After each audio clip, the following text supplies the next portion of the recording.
વિદ્યાર્થી મિત્રો, ગઈ વખતે આપણે સ્વાધ્યાય 4.1ની ચર્ચા કરેલી. આ વખતે નિશ્ચાયકના કેટલાક ગુણધર્મોની વાત કરીએ, જે ગુણધર્મોનો ઉપયોગ નિશ્ચાયકના દાખલા સાબિત કરવામાં આપણે કરીશું. હવે આપણી પાસે અહીંયા તમે સ્ક્રીન પર જોઈ શકો છો કે ગુણધર્મ નંબર 1 છે, નિશ્ચાયકની બધી જ હાર અને બધા જ સ્તંભની અદલ બદલ કરતાં નિશ્ચાયકનું મૂલ્ય બદલાતું નથી. બરાબર, આ ઉપર આપણે ધ્યાન કેન્દ્રિત કરીએ કે અહીંયા નિશ્ચાયકનું મૂલ્ય બદલાતું નથી.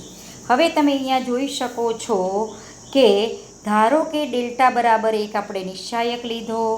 પહેલી હાર A1 A2 A3, બીજી હાર B1 B2 B3 અને ત્રીજી હાર C1 C2 ને C3. હવે પ્રથમ હાર પર આપણે જેવી રીતે વિસ્તરણ કર્યું છે એમ આ સ્ટેજે એણે વિસ્તરણ કર્યું છે. હવે બીજો એક નિશ્ચાયક ડેલ્ટા 1 એવો લીધો છે કે ડેલ્ટા જે નિશ્ચાયક છે એની બધી હારને અનુરૂપ સ્તંભોમાં ફેરવ્યા છે. એટલે કે આ પહેલી હાર છે, ડેલ્ટા 1માં તમને પહેલો સ્તંભ જોવા મળે છે, બીજી હાર છે બીજો સ્તંભ જોવા મળે છે અને ત્રીજી હાર છે એ ત્રીજો સ્તંભ જોવા મળે છે. હવે તમે આ જ નિશ્ચાયકનું ડેલ્ટા 1 નિશ્ચાયકનું જ્યારે પ્રથમ સ્તંભ ઉપર વિસ્તરણ કરીએ છીએ તો A1 ઇન્ટુ આ minus A2 plus A3 into આ જોવા મળે છે. તો તમે જોઈ શકો છો કે ડેલ્ટા અને ડેલ્ટા 1 બંનેના જે નિશ્ચાયકનું વિસ્તરણ કરતાં બંનેની કિંમત delta is equal to delta 1 મળે છે. માટે કહી શકો કે જે ડેલ્ટા નિશ્ચાયક હતો એની બધી જ હારને ડેલ્ટા 1માં બધા અનુરૂપ સ્તંભોમાં ફેરવ્યો તો પણ ડેલ્ટા અને ડેલ્ટા 1ની કિંમત 1 રહે છે, જે આપણે આની સાબિતીમાં જોઈ શકીએ છીએ. નીચે તમને નોંધ આપેલી છે કે RI double tense two CI, એનો મતલબ કે બધી જ હારને અનુરૂપ સ્તંભોમાં ફેરવવામાં આવે તો નિશ્ચાયક પહેલાં ડેલ્ટા હતો એની બધી હારને મેં સ્તંભોમાં ફેરવી ડેલ્ટા 1 આ નામ આપ્યું નિશ્ચાયકને, તો પણ બંનેની કિંમત સમાન મળે છે. એટલે તમને એમ કહી શકો કે બધી જ હારને કોઈ નિશ્ચાયકની અનુરૂપ સ્તંભોમાં ફેરવવામાં આવે તો એનું મૂલ્ય બદલાતું નથી. હવે એના માટે ઉદાહરણ 6 તમને આપેલું છે કે ઉદાહરણ 6માં તમે જોઈ શકો છો કે ગુણધર્મ 1ની ચકાસણી માટે એક ડેલ્ટા નિશ્ચાયક આપ્યો છે અને એના ઉપરથી જે આપણે વિસ્તરણ કરીએ તો એની કિંમત -28 મળી. હવે એ જ તમે ડેલ્ટા 1માં આપણે કરીશું, પહેલી જે હાર હતી ડેલ્ટા નિશ્ચાયકની એને પહેલાં સ્તંભમાં ફેરવી અને આપણે આ ડેલ્ટા 1 નિશ્ચાયક બનાવ્યો. પહેલી હાર હતી 2 3 5 તો એને પહેલો સ્તંભ બનાવ્યો, બીજી હાર 6 0 4 હતી એને બીજો સ્તંભ બનાવ્યો અને ત્રીજી હાર જે 1 5 2 હતી એને ત્રીજો સ્તંભ બનાવ્યો. અને એમાં પણ તમે એનું વિસ્તરણ કર્યું તો એનું વિસ્તરણ પણ -28 આવ્યું. તો એનો મતલબ થયો કે કોઈ પણ નિશ્ચાયકની બધી હારને અનુરૂપ સ્તંભોમાં ફેરવવામાં આવે તો નિશ્ચાયકનું મૂલ્ય બદલાતું નથી, જે ગુણધર્મ નંબર 1ની અહીંયા ચકાસણી થઈ ગઈ કહેવાય. હવે આપણે ગુણધર્મ નંબર 2 જોઈએ. ગુણધર્મ નંબર 2માં આપણી પાસે છે કે જો નિશ્ચાયકની કોઈપણ બે હાર અથવા સ્તંભની અદલ બદલ કરવામાં આવે તો નિશ્ચાયકનું મૂલ્ય ચિહ્નમાં બદલાય છે. બરાબર, હવે ધારો કે મારી પાસે એક મેં નિશ્ચાયક ડેલ્ટા ઇઝ ઇક્વલ ટુ લીધો A1 A2 A3 B1 B2 B3 C1 C2 C3 અને એનું મેં પ્રથમ હાર પર વિસ્તરણ કર્યું. એ પણ આપણને ખબર છે A1 A2 પ્લસ A3 કર્યા અને જે તમને બે હારવાળો જે નિશ્ચાયક મળ્યો એનું વિસ્તરણ કર્યું, એના ઉપરથી તમને આ વિસ્તરણ મળ્યું. હવે આપણે કરીએ છીએ અહીંયા પ્રથમ અને તૃતીય હારની અદલ બદલ કરી. હવે અહીંયા પહેલી હાર હતી A1 A2 A3 અને ત્રીજી હાર હતી C1 C2 C3. તો ડેલ્ટા 1 નિશ્ચાયકમાં મેં કર્યું શું, C1 C2 C3 ને પહેલી હાર બનાવી દીધી, A1 A2 A3 ને તમે ત્રીજી હાર બનાવી દીધી અને બીજી હાર તો B1 B2 B3 છે જ. તો આ ડેલ્ટા 1 નિશ્ચાયકનું આપણે જ્યારે સાદું રૂપ આપ્યું મેં અહીંયા સાદુરૂપ આપણે ચોપડીમાં જોઈ શકીએ છીએ તે પ્રમાણે ત્રીજી હાર પર આ Δ1 નિશ્ચાયકનું વિસ્તરણ કરેલું છે. આપણને ખબર છે કે નિશ્ચાયકનું કોઈ પણ હાર અથવા સ્તંભમાં વિસ્તરણ કરી શકાય છે. તો આનું સાદુરૂપ તમે જોઈ શકો છો કે Δ1 બરાબર -Δ થાય છે. એટલે જ્યારે પણ તમે નિશ્ચાયકની કોઈ પણ હાર અથવા તો સ્તંભની અદલ બદલ કરો તો નિશ્ચાયકનું મૂલ્ય બદલાય, ચિહ્નમાં ફેરફાર થાય. જો ડેલ્ટા નિશ્ચાયક અહીંયા ધન હોય તો હાર અને સ્તંભની અદલ બદલ કરો તો એનું મૂલ્ય ઋણ થાય. હવે જે આ ગુણધર્મ નંબર 2ની ચકાસણી માટે આપણને એક દાખલો આપેલો છે, ઉદાહરણ 7, એ જોઈ લઈએ. હવે ઉદાહરણ 7માં તમને એક નિશ્ચાયક ડેલ્ટા આપેલો છે. એ નિશ્ચાયકમાં ગુણધર્મ 2ની ચકાસણી કરીએ. હવે એ ડેલ્ટાનું આપણે સાદી રીતે વિસ્તરણ કરીએ તો આપણને એનું સાદુરૂપ -28 આપેલું છે. એ આપણને આવડે છે. હવે અહીંયા આપણે R2 અને R3 એટલે કે બીજી ત્રીજી હારની અદલ બદલ, તમે કોઈ પણ હારની અદલ બદલ કરી શકો. પહેલી બીજી, બીજી ત્રીજી, ત્રીજી પહેલી, કે બીજી ત્રીજી, કે પહેલો બીજો સ્તંભ, ગમે તેની અદલ બદલ કરી શકો. તો અહીંયા આપણે શું કરેલું છે, બીજી અને ત્રીજી હારની અદલ બદલ કરેલી છે. એટલે આપણને નિશ્ચાયક Δ1 મળ્યો. તો ડેલ્ટાની કિંમત -28 હતી અને Δ1ની કિંમત આપણે અહીંયા જોઈ શકીએ છીએ કે Δ1ની કિંમત આપણને +28 મળી છે. હવે આ +28 અહીંયા દેખી શકો છો. એનો મતલબ થયો કે ડેલ્ટાની કિંમત -28 મળી હતી અને બીજી ત્રીજી હારની અદલ બદલ કરી નવો નિશ્ચાયક Δ1 હતી તો એની કિંમત +28 મળી.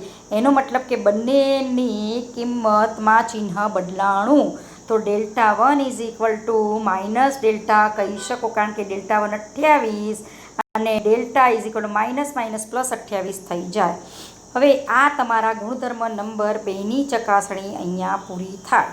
હવે આપણે આગળ ગુણધર્મ નંબર 3 જોઈએ. ગુણધર્મ નંબર 3માં આપણી પાસે છે કે નિશ્ચાયકની બે હાર અથવા તો સ્તંભના અનુરૂપ ઘટકો જો સમાન હોય તો નિશ્ચાયકનું મૂલ્ય 0 થાય છે. આ ગુણધર્મની ચકાસણી કરીએ.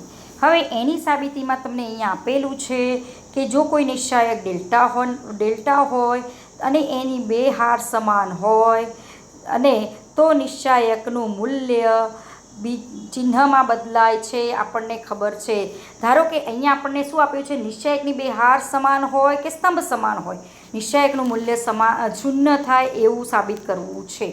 હવે આપણે ગુણધર્મ નંબર 2માં જોયું કે નિશ્ચાયકની કોઈ પણ બે હાર અથવા સ્તંભની અદલ બદલ કરીએ તો નિશ્ચાયકનું મૂલ્ય ચિહ્નમાં ફેરફાર થાય છે. એટલે જો અહીંયા મારે સાબિતી આપવી હોય તો હું એક ડેલ્ટા સપોઝ નિશ્ચાયક લઈએ આપણે. એના પહેલો બીજો સ્તંભ A1, A2, A3 અને બીજો સ્તંભ પણ A1, A2, A3 લઉં અને ત્રીજો સ્તંભ સપોઝ B1, B2, B3 લઉં.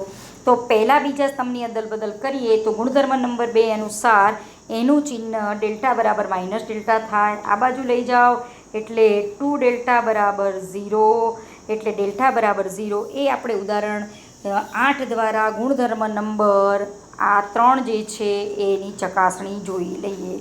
હવે ઉદાહરણ 8માં આપણને આપેલું છે Δ એક નિશ્ચાયક. એમાં જોઈ શકો છો કે તમારી પહેલી અને ત્રીજી હાર સરખી છે. જુઓ 3 to 3 અને 3 to 3, બરાબર, બધા ઘટકો સમાન છે. જો એનું વિસ્તરણ કર્યું તો તમને એ નિશ્ચાયકની કિંમત કેટલી મળી? 0 મળી.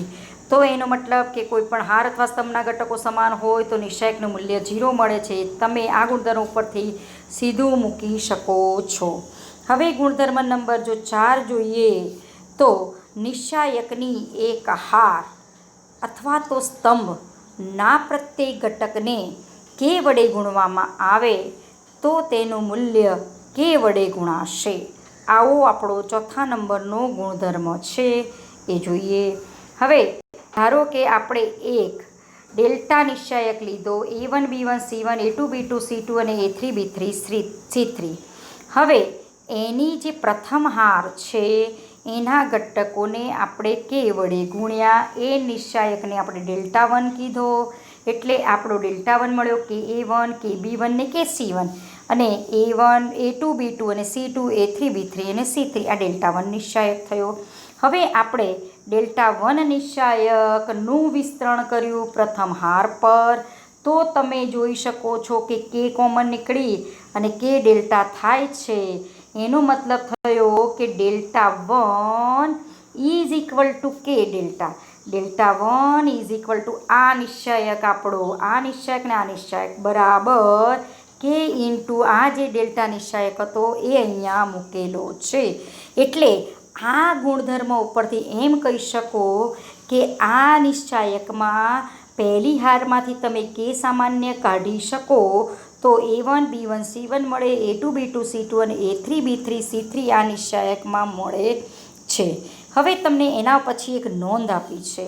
હવે આ જે ગુણધર્મને આધારે એમ લખ્યું છે કે આપણે આપેલા નિશ્ચાયકની કોઈપણ એક હાર અથવા કોઈપણ એક સ્તંભમાંથી શૂન્યેતર સામાન્ય અવયવ બહાર લઈ શકીએ.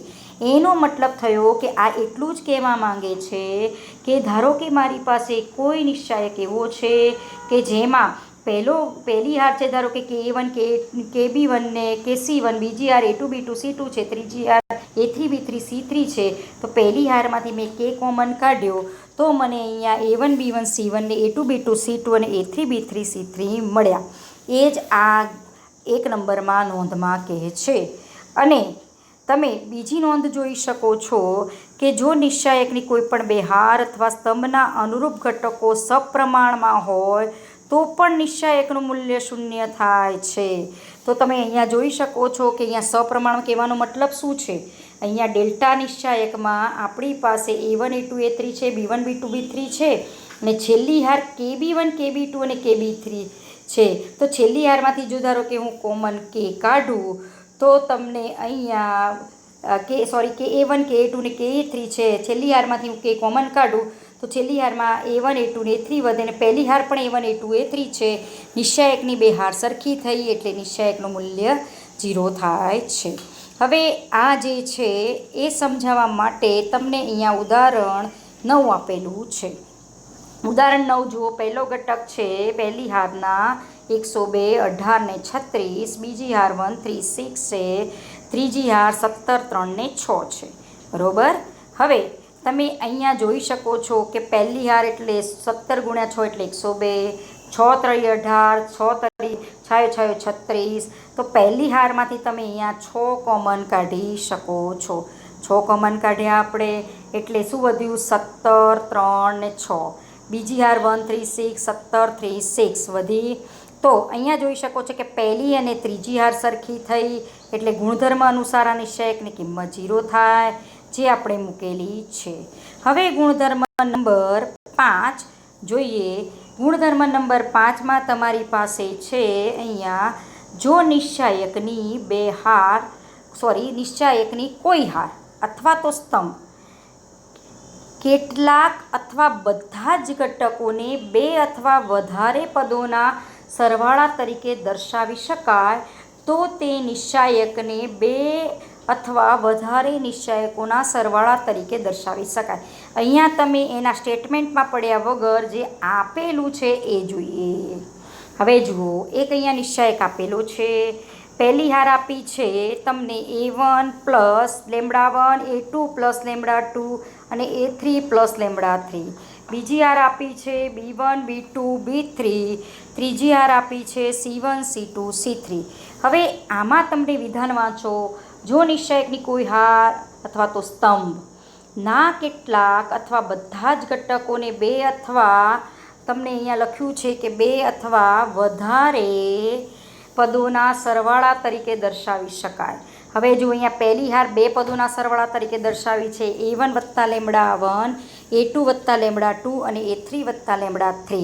તો તમે અહીંયા બીજી અને ત્રીજી હાર સામે એમના એમ રાખી અને તમે અહીંયા બીજી અને ત્રીજી હાર તમે એમના એમ રાખી અને અહીંયા તમે લખી શકીએ છીએ આપણે કે A1 A2 A3 B1 B2 B3 C1 C2 C3 plus આ જે પહેલી હાર હતી એમાંથી બે ઘટકો છૂટા પાડ્યા.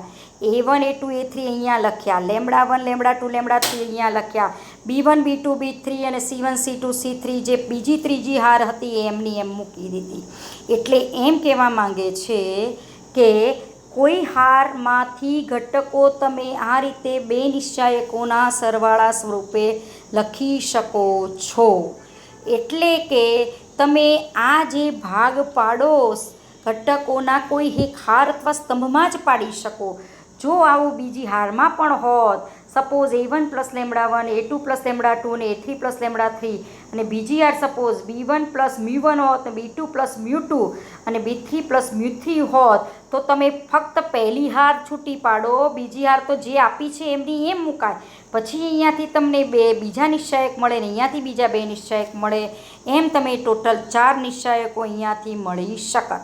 હવે આ જે છે એની મદદથી તમે અહીંયા આપણને આપેલું છે એનું ખાલી એણે આ વિસ્તરણ લખ્યું છે, નિશ્ચાયકનું જેમ વિસ્તરણ કરીએ છીએ તેમજ.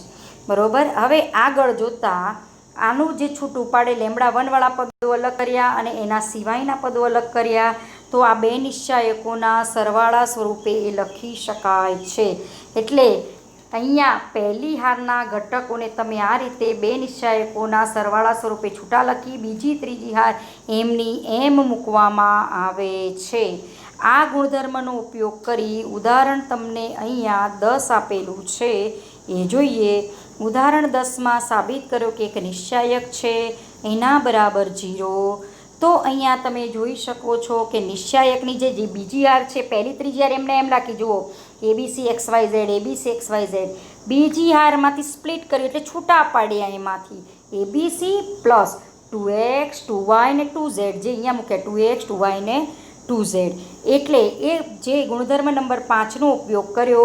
હવે અહીંયા તમે જોઈ શકો છો કે આ નિશ્ચાયકમાં પહેલી બીજી હાર સરખી છે એટલે આ નિશ્ચાયકનું કિંમત 0.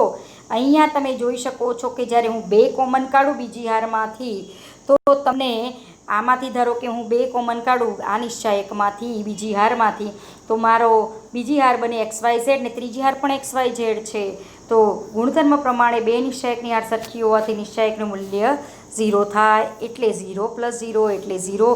જે સાબિત કરવાનું હતું એ અહીંયા થઈ જાય છે. હવે ઉદાહરણ જે ગુણધર્મ 6 છે એ જોઈએ. જો નિશ્ચાયકની કોઈ પણ હાર અથવા સ્તંભના પ્રત્યેક ઘટકમાં અન્ય હાર અથવા સ્તંભના અનુરૂપ ઘટકોના સમાન ગુણિત ઉમેરવામાં આવે તો નિશ્ચાયકનું મૂલ્ય સમાન રહે છે. આ પણ એક અગત્યનો ગુણધર્મ છે. હવે એ જે છે ગુણધર્મ એનો સંકેત આપણે પ્રકરણ 3માં શીખી ગયા છીએ. સપોઝ અહીંયા આપણે એક ડેલ્ટા નિશ્ચાયક લીધો છે A1 A2 A3 B1 B2 B3 અને C1 C2 C3. હવે આપણે અહીંયા જે કહેવા માંગે છે એના ઉપરથી જોઈએ કે કોઈ પણ હાર અથવા સ્તંભ, અહીંયા આપણે જે સાબિત કર્યું છે એમાં તમારે ત્રીજી હાર જે C1 C2 C3 છે એના પ્રત્યેક ઘટકને, જો અહીંયા લખ્યું છે ત્રીજી હારના પ્રત્યેક ઘટકને કે વડે ગુણી પહેલી હારમાં ઉમેરતા. એટલે R1 → R1 + k R3 એટલે ત્રીજી હારના ઘટકને કે વડે ગુણી પહેલી હારમાં ઉમેરવા માટેનો આ સંકેત છે. એનો મતલબ થયો કે ત્રીજી હાર જે C1 C2 C3 છે એના બધા ઘટકો કે વડે ગુણાય તો KC1 KC2 અને KC3 થાય અને પહેલી હારમાં ઉમેરાય એટલે આપણને આ Δ1 નિશ્ચાયક મળ્યો. ત્રીજી હાર C1 C2 C3 ને કે વડે ગુણ્યા એટલે KC1 KC2 KC3 આ બધા ઘટકો એણે પહેલી હારમાં ઉમેર્યા છે. હવે એ આપણને Δ1 નિશ્ચાયક મળ્યો અને આ આપણો ડેલ્ટા હતો. તો આપ જે ગુણધર્મ છે એમ કહેવા માંગે છે કે નિશ્ચાયકનું મૂલ્ય સમાન રહે છે. એટલે કે આનું વિસ્તરણ કરવું અને આનું વિસ્તરણ કરવું તો બંનેની કિંમત 1 આવવી જોઈએ એવું કહેવા માંગે છે. એની જોઈએ સાબિતી. હવે સપોઝ આપણને એક આ ડેલ્ટા નિશ્ચાયક આપ્યો તો એને આપણે આ લીધો તો Δ1 એટલે કે ત્રીજી હારના બધા જ ઘટકોને કે વડે ગુણી પહેલી હારમાં ઉમેર્યા એટલે આપણને આ Δ1 નિશ્ચાયક મળેલો એ લખેલો. બરાબર. હવે Δ1 ઉપરથી આપણે આવું લખી શકીએ ગુણધર્મના ઉપયોગથી. બીજી ત્રીજી હાર B1 B2 B3 C1 C2 C3 એમની એમ, અને પહેલી હારમાંથી અહીંયા છૂટું કર્યું A1 A2 A3 અને KC1 KC2 KC3 બે નિશ્ચાયકોના સરવાળા સ્વરૂપે છૂટું લખ્યું. બરાબર. હવે અહીંયા જોઈએ, આ તો આપણો હતો નિશ્ચાયક ડેલ્ટા મૂકી દીધો, પછી આ નિશાની જે પ્લસ હતી એ અહીંયા મૂકી પ્લસ. હવે અહીંયા જોઈ શકો છો કે અહીંયા હું ધારો કે આ પહેલી હારમાંથી કે કોમન કાઢું તો શું વધે? C1 C2 C3. ત્રીજી હાર પણ શું છે? C1 C2 C3. એટલે પહેલી ત્રીજી હાર સરખી થવાથી આ નિશ્ચાયકની કિંમત 0 થાય. એટલે Δ1 બરાબર ડેલ્ટા પ્લસ 0. એટલે Δ1 બરાબર ડેલ્ટા. એટલે શું કહેવા માંગે છે કે નિશ્ચાયકમાં કોઈ પણ હાર અથવા સ્તંભના ઘટકોને કોઈ ચોક્કસ સંખ્યા વડે ગુણી અન્ય હાર અથવા સ્તંભમાં ઉમેરતા જે નવો નિશ્ચાયક મળે એ બંને નિશ્ચાયકની કિંમત સમાન છે. એ ગુણધર્મ નંબર 6માં કહેવા માંગે છે. હવે આપણે એના આધારિત એક ઉદાહરણ 11 જે છે એમાં આપણને આ બધા જે ગુણધર્મો જોયા એની મદદથી સાબિત કરવાનું કહેલું છે. બરાબર. હવે ઉદાહરણ 11 જોઈએ. તમારી પાસે આ ઉદાહરણ 11માં રકમમાં આપેલું છે એ તમે જોઈ શકો છો. બરાબર A3 લાવવાનું, A ક્યુબ લાવવાનું છે. હવે જુઓ, આપેલ નિશ્ચાયક જે ડેલ્ટાને આપણે ડેલ્ટા નામ આપ્યું છે. બરાબર. હવે એ ડેલ્ટામાં એણે શું પ્રક્રિયા કરી? પહેલી હારના ઘટકને -2 વડે ગુણી બીજી હારમાં ઉમેર્યા. આ ક્રિયા કરી. બીજી આ ક્રિયા પણ કરી. એણે પહેલી હારના ઘટકને -3 વડે ગુણી ત્રીજી હારમાં ઉમેર્યા છે. એ બંને ક્રિયા કરી. કેમ આવું કર્યું? હંમેશા નિશ્ચાયકના દાખલામાં કોઈ જો સાબિતીનો દાખલો હોય અને જો તમારે સાબિત જે કરવાનું એ સામે નજર A ક્યુબ લાવવાનું છે તો તમે આ દાખલાને 2 થી 3 રીતે સોલ્વ કરી શકો છો. જે એક પૈકીની એક રીત તમને અહીંયા ઉદાહરણ 11માં આપેલી છે.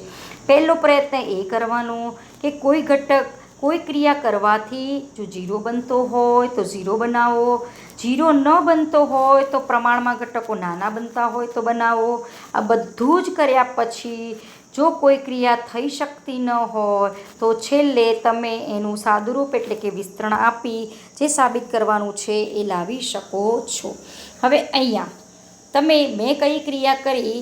પહેલી હારના ઘટકને -2 વડે ગુણી બીજામાં ઉમેરાય. કેમ આવું કર્યું? તમે અહીંયા જોઈ શકો છો. પહેલી હારમાં પહેલો ઘટક A છે, બીજી હારમાં પહેલો ઘટક 2A છે.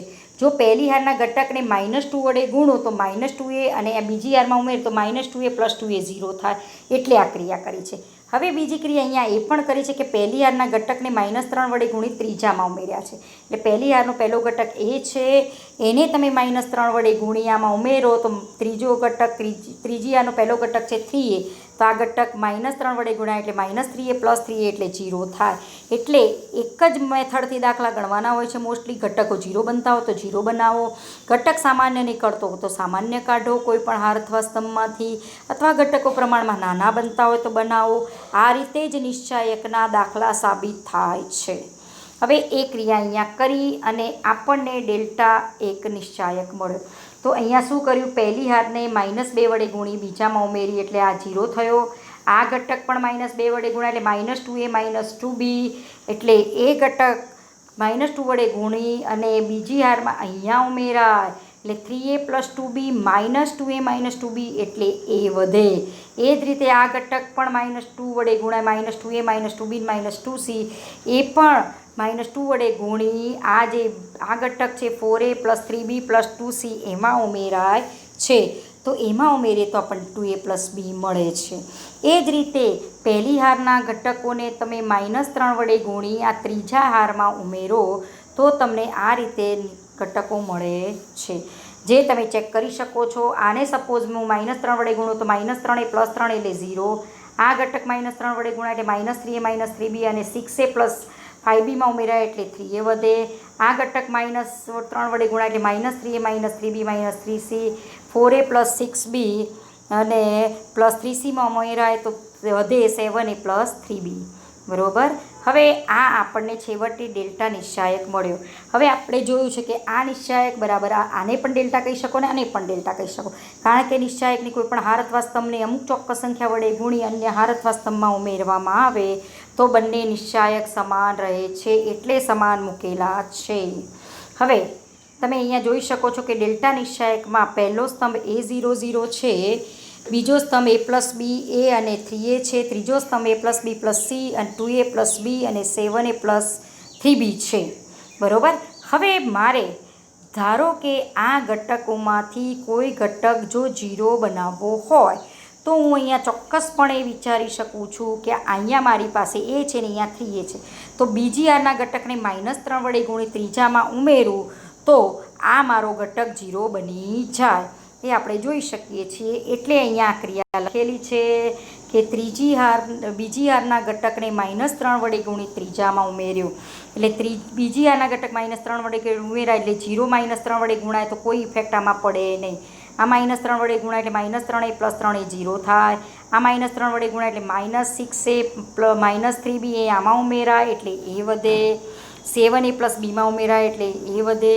એટલે તમને આ છેવટે આ નિશ્ચાયક મળે. હવે તમે કશું જ કરી શકતા આ નિશ્ચાયકમાં નથી, એટલે તમે એનું વિસ્તરણ કરેલું છે પહેલા સ્તંભ ઉપર.